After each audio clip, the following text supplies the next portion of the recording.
બનાસકાંઠા જિલ્લા પંચાયતના હિસાબી શાખામાં ફરજ બજાવતા એક કર્મચારીએ અધિકારીના માનસિક ત્રાસથી ઝેરી પ્રવાહી ગટગટાવતા પાલનપુરની ખાનગી હોસ્પિટલમાં સારવાર માટે ખસેડવામાં આવ્યા હતા।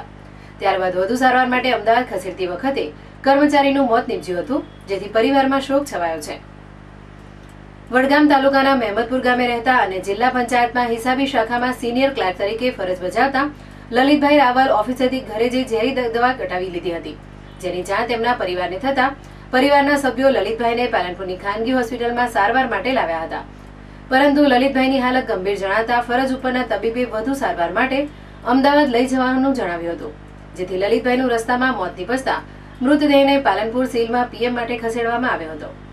આ અંગે મૃતકના પરિવારના રાજુભાઈ રાવલે જણાવ્યું હતું કે લલિતભાઈને હિસાબી શાખાના અધિકારી કેતન પટેલ દ્વારા કામ બાબતે ત્રાસ આપવામાં આવતો હતો, જેથી ના છૂટકે કંટાળી લલિતભાઈએ સેલ્ફોસની દવા ખાઈ આપઘાત કર્યો છે। મારા ભાઈ જિલ્લા પંચાયતમાં સર્વિસ કરતા હતા અને માનસિક ત્રાસ હતો સીસી પટેલ સાહેબનો છેલ્લા મહિનાથી, અને એમને એટલું ટોર્ચર હતું કે આજે એમને કંઈક ગાળ બોલી અને લાફો માર્યો, એના હિસાબે આજે એમને સેલ્ફોસની ગોળી ખાઈ લીધી છે। લલિતભાઈ રાવલ રહે છે કઈ જગ્યાએ? મહેમદપુર જિલ્લા પંચાયતમાં હિસાબી શાખામાં હતા।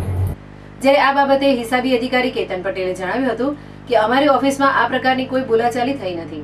જોકે આ ઘટના બાબતે વડગામ પીએસઆઈએ જણાવ્યું હતું કે આ ઘટનામાં કોઈ ફરિયાદ પોલીસ ચોપડે નોંધાઈ નથી।